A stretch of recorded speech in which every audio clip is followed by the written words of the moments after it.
इतने पैसे खा खा के बैठे हुए। अगर आप बहुत पारसा हैं, सब कुछ थे, तो आप क्यों नहीं पार्टिसिपेट कर रहे हैं? पाकिस्तान में फौरन आते आप और तमाम जो आपके बैठे हुए वहां पे लेके आते, कहते भाई हम फेस करेंगे, हमारा मरना जीना पाकिस्तान के लिए है। हम कोर्ट पर जिस कोर्टों में आपने हमारे खिलाफ किया हुआ हम जाना करते हैं, डेट लें भाई, आप लें, आप चाहे हमें जेल कस्टडी हो रही है, ठीक है, हमें बेल मिल जाती है तो बेल आउट हो रहा है तो सही है। जब आपको बेल नहीं मिल रही है, सब कुछ हो रहा है, तो आपका बेल होने का फायदा क्या? आप तो भाग गए, आपने तो अभी फेस भी नहीं किया ना भाई जी। आप अगर सारी चीजों को लेके चलते ना, तो असल मसला यही हो रहा है कि इमरान खान जो है वो इनकी आंखों में इसीलिए खटक रहा है कि पोल पट्टियां खुल गई हैं। बेशक उसकी अलग एक हो रही है, वो बाद में जब वो हटेगा। यानी कि आप कह रहे हैं कि इमरान खान के इसकी वजह से ये लोग जो इमरान खान के पीछे लगे इसलिए लगे कि इनकी पोल पट्टियां खोल दी। 100% इनकी पोल पट्टियां खुल गई ना भाई। हर आदमी को एक आम सा आदमी जो कभी उसको इतनी इंटरेस्ट नहीं थी, जब इतनी दफा खबरें आती रहेंगी भाई ये इतना अरबों रुपए खा के भाग गया है ये, और इधर से ये भी भाग गया, वो उधर अब जरदारी है। मैं तो हैरान होता हूँ कि औरत है, हालांकि वो फरियाद सालपुर नाम है क्या, वो ऐसे गेम खेलती है, मतलब ये कि मैं बड़ा हैरान होता हूँ पूरे सिंध के अंदर नवाबशाह से क्या, उससे आगे भी जहाँ भी गोटकी तक जो भी, वो सब डोमिनेट कर रही है। वो क्या है, बस उसको कामों पे लगाया हुआ, उधर की जमीन उसको पकड़ो, उसकी जमीन पे बैठा दो उसको, ये मतलब ये पूरा नेटवर्क काम कर रहा है। तो अब क्या मसला यही हो रहा है कि उसकी आंखों में ये खटक रहा है इमरान खान कि भाई किसी तरीके से इससे जान छूट जाए। तो उसमें जो चढ़ाने वाले में वो फजलुर रहमान है, उसकी सीट कोई नहीं है, कभी पीडीएम बनाता है, कभी उससे मिलता है, कभी उससे मिलता है ना। अरे भाई हुकूमत अगर है तो तुम्हारा इतनी परफॉर्मेंस अच्छी तुम्हारी थी, तुम 1 साल वेट कर लो, तुम्हें मौत आ रही है क्या? क्या जो खत्म हो जाओगे क्या? लेकिन क्या है, पता है ना उसको, क्या पोल पट्टियां खुल गई। अभी देखिए अदम एतमाद अगर पता नहीं, अब हमें भी नंबर के हिसाब से तो हुकूमत कहती है हमारे नंबर ज्यादा है, आपने भी सुना होगा जी, 179 to 184 के इन बिटवीन तो होंगे जी। लेकिन पांच जो अरकान असेंबली जो है वो शायद नून के इधर आ गए, मैं आज सुन रहा था, पता नहीं अब कौन कौन से, मुझे नाम एग्जैक्ट नहीं पता। तो ये सारी चीजें उस वक्त है ना कि जब आपकी पोजीशन अच्छी है तो आप 1 साल वेट कर लो, इमरान खान को फारिग होना है तो हार जाएगा तो खत्म। तो वज़ीर-ए-आज़म इमरान खान ने तो कहा, देखिए वज़ीर-ए-आज़म इमरान खान ने कहा तो कि अब ये जो अदम एतमाद जमा कराई गई है इन लोगों ने जो लेकर आए हैं इमरान खान के खिलाफ, तो वो कह रहे हैं कि मेरे हाथ जो बंधे हुए थे, मेरे हाथों में जो जंजीरें बंधी हुई थी वो खुल गई हैं, अब खुल गई हैं। मैं तो दुआ कर रहा था कि जल्द से जल्द ये लोग लेकर आए। अब देखें वो भी पुर उम्मीद है, बहुत बड़ा एतमाद है इनके ऊपर। और आप ये देखें कि पाकिस्तान में देखें जो भी लेकर आए इनको एस्टेब्लिशमेंट लेकर आई, अब एस्टेब्लिशमेंट को भी नजर आ रही है कि इसके मुकाबले में कोई है भी नहीं, उनके पास कोई चॉइस नहीं है, किसको लेकर आएंगे वज़ीर-ए-आज़म बना के? वो इस वक्त टेम्परेरी भी वो ये सोच रहे हैं किसको लेकर आएंगे, कोई भी नहीं है। इसीलिए अब एस्टेब्लिशमेंट भी बहुत ज्यादा मजबूर है कि वज़ीर-ए-आज़म इमरान खान को ही लेके चलाना चाह रही है।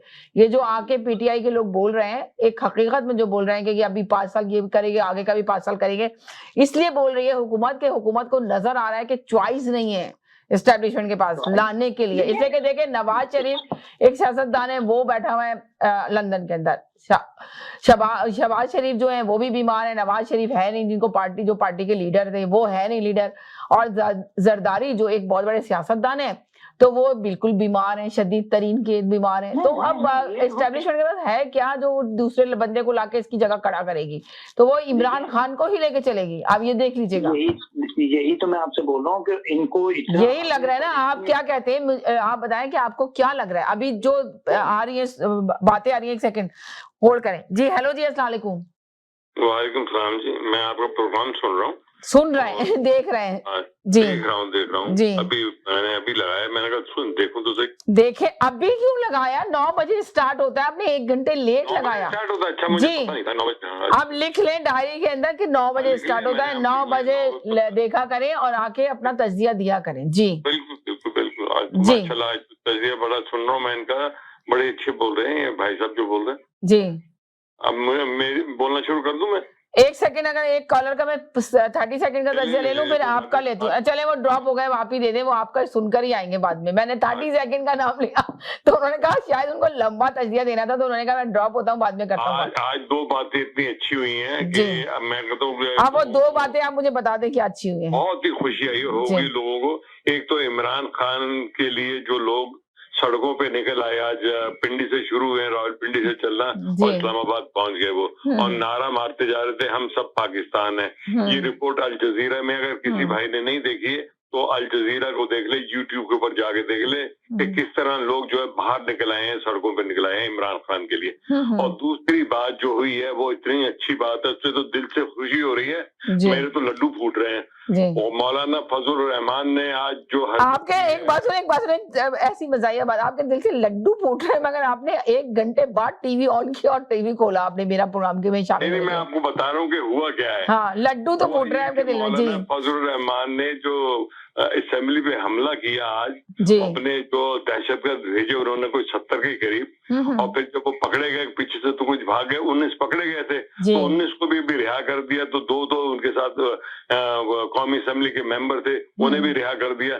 तो मौलाना फजल रहमान ने उन दोनों की जब गिरफ्तारी हुई 19 आदमियों की, और तो उन्होंने कहा कि ये इनको पूरे मुल्क में जो है हड़ताल कर दी जाए। यकीन करें पूरा पाकिस्तान बंद हो गया, हर तरफ मौलाना फजल रहमान के नारे लग रहे थे। मैं कहता हूँ आला हजरत ने ऐसा काम किया आज तो उनको पता नहीं सोने में तोलना। चार बड़े बड़े सूबों में है ना, 4 सूबों में बंद कराया गया था उन्होंने। जी, कैसे कैसे लोग हैं, इनका टाइम खत्म हो गया है। प्लीज ये आप लोगों को पता लगना चाहिए, इनका टाइम खत्म हो गया है। ये चले हुए कारतूस है।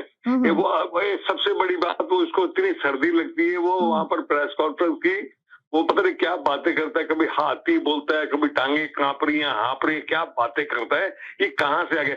मैं तो सोचता हूँ अगर ये पाकिस्तान का वजीर आजम खुदा न खास्ता बन जाए, खुदा न खास्ता बन जाए, मैं कहता हूँ क्या पाकिस्तान की बेइज्जती होगी पूरे अक़वाम आलम में। बोलेंगे किस किस्म के लोग इन्होंने वजीर आजम बनाए हुए। अच्छा चलेगा, एक मिनट के लिए सोचें, जिस तरह का शोर मच रहा है, आप बताएं किसको वज़ीर आज़म देखते हैं, मुल्क का वज़ीर आज़म कौन आएगा? आपसे ही मेरा पब्लिक से सवाल है कि बताएं। ऐसे 1 मिनट के लिए सोच लें कि जूम कर। जी, अगर आपके पास कोई पेन पेंसिल, मैं पेन पेंसिल पड़ा है पास। जी, लिख लेती हूँ, बात मेरी लिख लीजिएगा, इसको हल्का मत लीजिएगा। हाँ, बिल्कुल हल्का नहीं ले रही मैं। माशाल्लाह इसके जान में खून है, और जब तक एक तवाना है, इमरान खान के अलावा कोई नहीं आएगा। ये लिख लें, बात को लिख लिया मैंने। अभी तो उसका शुरू हो रहा है।